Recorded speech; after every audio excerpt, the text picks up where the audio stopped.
What's up, this is UnrivaledSkyrim, and today I'm going to be doing this Total War Rome 2 battle replay. My opponent Seneschal, he was playing as Pontus, and I was playing as the Arverni. This was a quick battle with no rules, so let's go ahead and jump into it. This was fought on the Battle of Stonehenge map, so a little variation between wooded areas and open fields, so it gives a small opportunity to hide units. Which is pretty good for these two factions. Let's go ahead and quickly go over my army. I have 4 units of chosen swordsmen. I have 4 units of Gallic hunters. My general is a spear noble. I have a reserve unit of Oathsworn, and on both wings I have 1 unit of Celtic warriors. My cavalry force is 4 units of heavy horse. I have 2 on each wing, and they are both supported by a unit of levy freemen on each wing.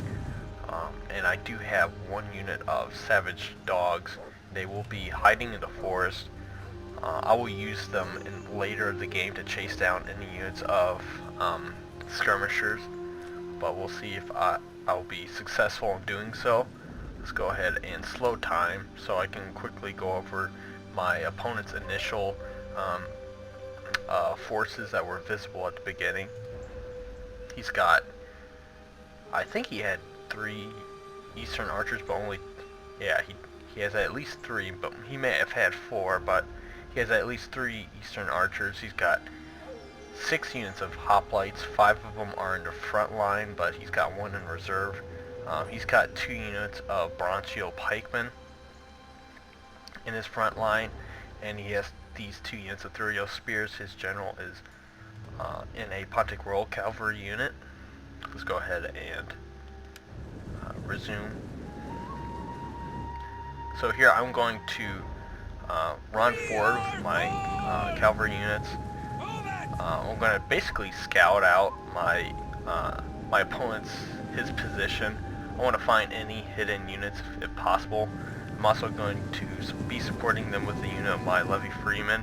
I'm also going to be doing pretty much the same thing on the other side. And at the same time I'm marching up my main force to meet his, and I'm going to keep my savage dog in the back of that forest until like pretty much halfway during the battle. But here he's coming forward. He does have, I think, just 3 units of Eastern archers, so I was kind of weary against those units. I don't want to get my cavalry, I don't want him to be taking shots at my heavy horse units, taking down their HP or getting some casualties. Over here I do manage to find 2 units of side chariots. This is exactly what I was looking for. So I'm going to quickly run out of that. He did try to countercharge me and catch this 1 unit heavy horse, but pretty much he's not going to catch it now. So I was successful in locating 2 side chariots, allowing these units to be undetected, and just engaging his main force, allowing these units to potentially get around my back line, and hitting me from the rear would have been pretty catastrophic. So good thing I was able to find those units, and they were exactly the reason why I brought these Gallic hunters. If I would have thought that he wasn't going to bring side chariots, I would just went with maybe some Celtic skirmishers, just some javelin throwers. I would have brought more of a rush build than I did. Maybe a few more swords, but here I was kind of careless, and I did allow this unit of heavy horse to get missiles discharged upon it. He's going to take some shots with his archer units, and they are going to, I'm going to lose 1 horseman, but they are going to take some HP damage. But it's not the worst thing that could have happened. As long as I know his whole entire force is consolidated in this particular area, it will allow me to have a better understanding of what I'm about to face. I will be aggressive. I will come forward. I'm not really that afraid. If he's only got 1 unit, really just his Pontic Royal cavalry as cavalry force. Other than his 2 side chariots, he really doesn't have that cavalry force at all, while I do, so I can be more mobile than him.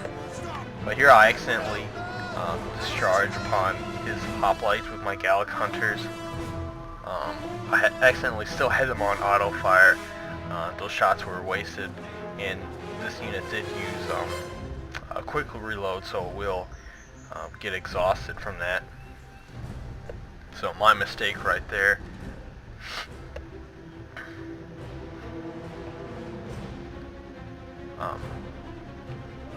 So right here, he does decide he's going to bring forward his forces.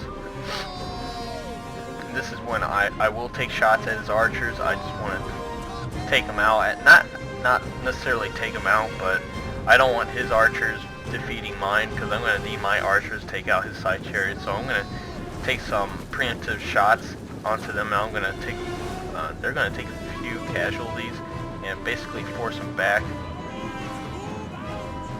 And I'm going to stop firing. I really don't necessarily want to waste all my ammunition on his archers. So I pick an easier target to take out. He does have this bronze shield pikeman over here.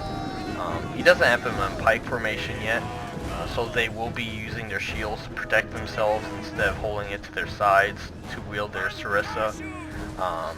But nonetheless, their poor shield strength and low armor values will mean that I'll be getting some sweet kills on them. And that's relatively not a really expensive unit, but it's the most expensive unit amongst his infantry. So I'm going to take shots at these 2 units. He is returning fire upon my my Gallic hunters with his eastern archers, and he's going to focus fire upon this 1 unit. So I'm already out 1 archer unit. But over here, I'm going to bring up my chosen swordsman. I'm going to discharge some javelins. I probably should have kept on discharging all my javelins, might as well. But I'm going to get a little hasty and charge in my 2 chosen swordsmen on the left. At the same time, I'm going to really dispatch this unit bronze shield pikemen. He activates them in pike phalanx and tries to bring them forward, but they get slain.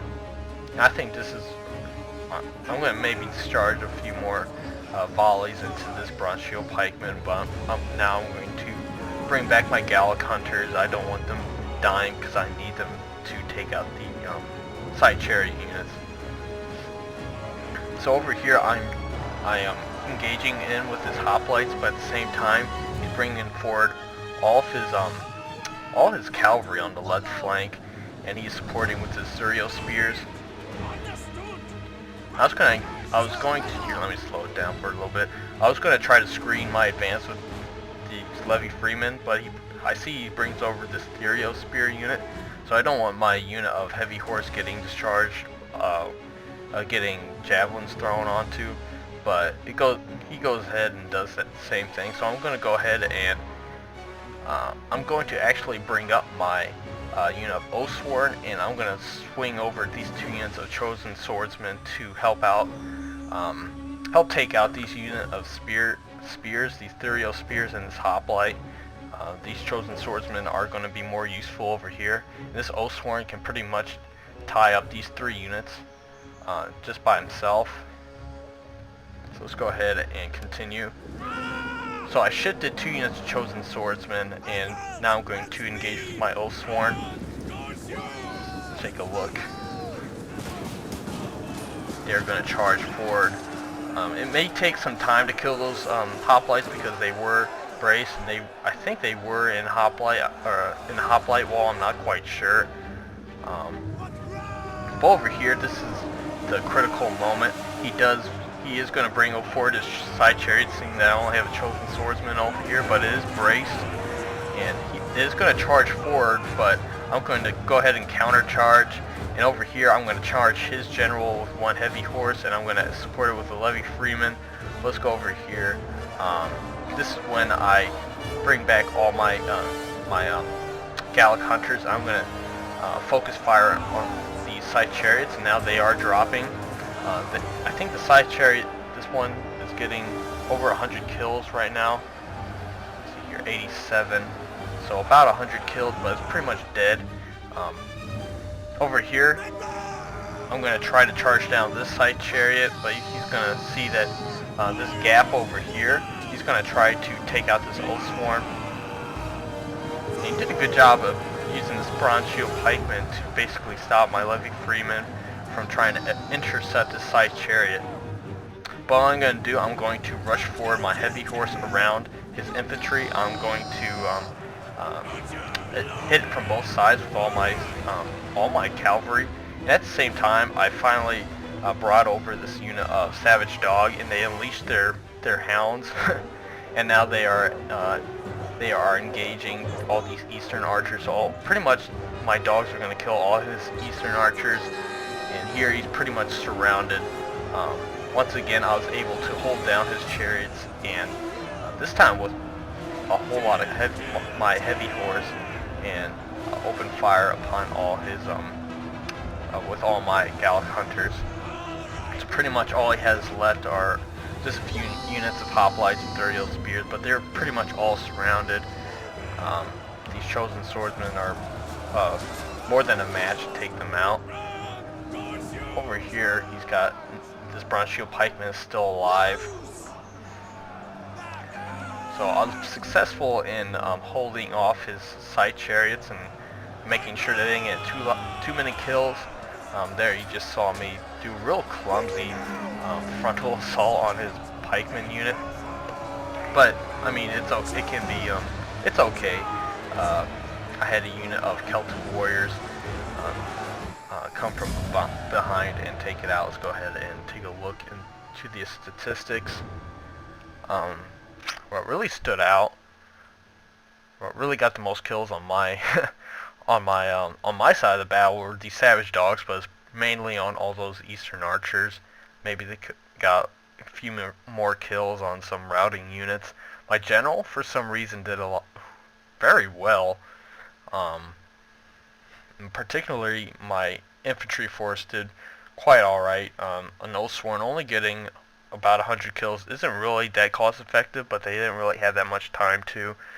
When I engaged them, the battle was already going on, and they're basically I was basically using that unit of Oathsworn to tie down 3 units, while my 2 chosen swordsmen that I used to help out the left.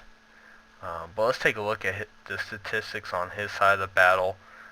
These bronze shield pikemen, they got 0 kills because I discharged all my arrow fire upon them with my Gallic hunters before they engaged. These side chariots, this one got 88 kills, but only 46 kills with this one, so not cost effective. I think if I were him, I'll only brought 1 side chariots and maybe a few less units of hoplites. Hoplites are good if you want to use them as a holding force, which is exactly what he is trying to do, but he wasn't able to. I think if he had more units of cavalry, he should have he could have held off my cavalry, and he almost found a way to get his side chariots around and to attack my infantry from the side or from the rear. But if he would have had some more units of cavalry to hold off mine, so I couldn't swarm his side chariots and then focus fire upon them, which is the pretty effective way of taking out side chariots. I think if he had done that, I think he would have been a lot more effective in this battle. But very good battle. Thanks to my opponent for playing, and thank you for watching. This is UnrivaledSkyrim. Like always, please like, comment, and subscribe. And like always, see you guys later. Peace.